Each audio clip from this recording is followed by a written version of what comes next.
Tom Holman was on Fox News this morning talking about, oh no, it's already started. We have officers out there. We have new people on the border. We have people moving into blue cities. Yeah. It'll be people like my mother who will get stopped and profiled. She have to carry her U.S. passport around. Dude, do you have to carry your driver's license around with you? They're losing and they know it. They do not have the backing of the people on this one.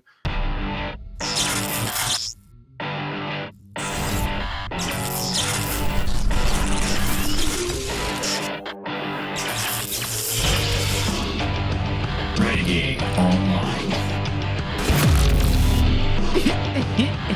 Rashida Tlaib. What is she up to? Nothing. I mean, you know, well, let me play the video. Here we go. Rashida Tlaib here is going to say some dumb shit. Enough is enough. It will separate families. It would lead again to continued discrimination. It's shameful that my colleagues are giving into racist fear-mongering at the first opportunity to pass legislation to scapegoat our immigrant neighbors. All right, so in case you didn't notice, I'll back it up. I'm having a little fun here at the audience's expense, but this is Rashida Tlaib, obviously, who is losing her shit right here because the Trump wave is incoming. And this whole issue, Tom Holman was on Fox News this morning talking about, oh no, it's already started. We have officers out there. We have new people on the border. We have people moving into blue cities. Yeah, it's like, we coming.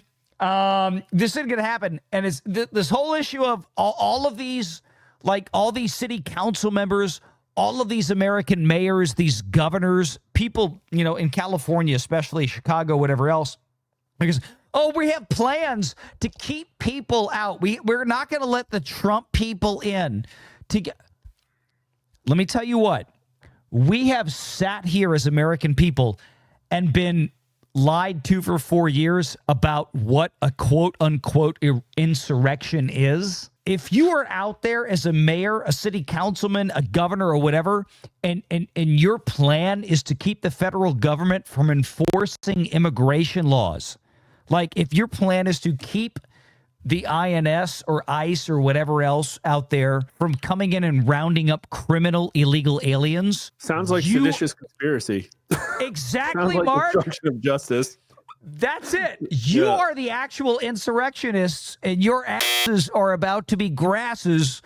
And this is what Rashida Tlaib, who is the representative of the Islamic, I won't say the second word I want to say, the Islamic community in Michigan, who has no particular affinity for Jewish people, like they were on our show earlier. Rashida Tlaib herself and many others, I think, of her ilk, who would love to see the state of Israel reduced to ash. This is what Rashida Tlaib had to say about the fact that her reign of political terrorism might be coming to an end. To scapegoat our immigrant neighbors and fuel hate in our communities. I know what's going to happen. It won't just be undocumented. It'll be people like my mother who will get stopped and profiled. She have to carry her U.S. passport around. Yes. I mean, what is the issue? Mark, dude, do you have to carry your driver's license around with you? Dude, this is beautiful. This is delicious. They're losing and they know it. They do not have the backing of the people on this one. They know Trump. I mean, what a pick that Holman guy is. I just imagine how Tom Holman is a boss, man. Yeah, and I see people in the chat talking down the numbers. Don't worry, give it time. Planes are being spun up. They're probably going to wind up, getting the National Guard down there. Yeah. I think what can happen is you're probably going to see a lot of self-deportations. Personally, what I think they should do is federally require E-Verify. That would probably do a lot. Probably raid a couple of those big woke companies. That'd probably be a really good way to do it. And since they're in a tariff mood, why don't they just put a 50% tax on all financial remittances from illegal aliens? I think that would be great too. I think the problem would solve itself really quick. We know this because we do a lot of polling for a nonpartisan organization that's the expert on immigration. And actually, a lot of people don't just come over and stay. They come and go back and come and go back because we basically have an open and porous border. So if we just shut that thing down, it's going to solve itself. And there's no amount of calls about racism. They're going to stop it. Like, that does not work anymore. Finally, it looks like maybe Republicans in Congress got a little bit of a spine, because this is the kind of thing that would, send them running for the corner in their comfort blanket. So we'll see. But man, like, voters don't just want to stop illegal immigration. Voters want 100% deportation. Like 64% of them want mass deportation programs. In the 60s, want the military on the border. Yeah. This is not like you're going to call people racism and it's going to go away. It's just, it's done. This is all she has, and it's beautiful. Exactly. And that's just it. This is where we are. The desperation is coming out. Are we asking people now to have documentation? That's what you want to turn our neighborhoods into, is militarization? I yield the gentlelady an additional 30 seconds. The gentlelady is recognized. I just ask all of you to truly understand what this will do to our communities. I urge our colleagues to please vote no on this divisive bill. And it's so important to understand what you're going to turn our communities and our neighborhoods into. We can't allow that to continue to happen. With that, I yield. Yeah, okay. We can't allow... Okay, I'm sorry. Maybe your neighborhoods are, by some people's estimations, somewhat comparable to certain neighborhoods in the UK.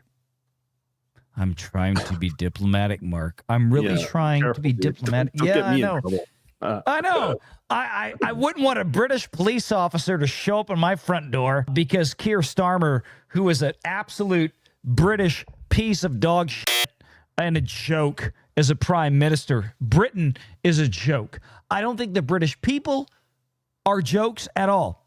I love the British people, but I think your government and your prime minister are absolute jokes. I think they're ridiculous. You've got a lot of trash in your country that needs to be removed, I think. Probably in general, some aspect of a crisis of masculinity, too. I'll go ahead and say it. Go ahead. I think there's a crisis of masculinity there. Yes. I weep for the Britain that could have been without 2 world wars. And Britain is broken. Yeah. And you know what it also sounds like? It sounds like she's talking about if this is really going to impact those communities so much. Separate families. Sounds like she's got a sanctuary state there. Sounds like she might be under threat of investigation. There's a lot of people about to get arrested. I'm telling you right now, there are, based on what we have seen news-wise in the last 48 hours, I think there's a lot of people in places like Michigan that want to pull this joke. I think there's a lot of people that are fixing to get arrested. And I think this has not been said yet, Mark, but I would love to get your opinion. I believe, based on what has been said, based on the whole, we're coming in, the Tom Homan kind of stuff. You want to violate Title 8, section whatever of the U.S. statutory code, that's fine. We'll arrest you. I wonder how many examples in the next 30 to 90 days, and it might be the next 10 days, Mark. I have no idea. There might be a lot of examples getting made by all of these people that want to, oh, we're going to prevent cops from coming in on our college campuses or in our cities and all this and arresting illegal immigrants. Just not immigrants, just foreign invaders. We're going to protect them. How many people are going to jail? Yeah, if I could make a recommendation to Tom Homan, start with New Jersey. California, sanctuary state, they're a little busy with a new fire right now, another 6,000 acres. Sorry, guys. Looks like it's not working out. But yeah, New Jersey, Phil Murphy actually spoke out after the election and literally challenged Donald Trump to a fight over New Jersey maintaining a sanctuary status. So I would love to see the feds come here and make a really good first example of what it means to defy federal government laws. Make sure you're subscribed to Valiant Renegade and join us every Sunday at 6 p.m. Eastern for the live show.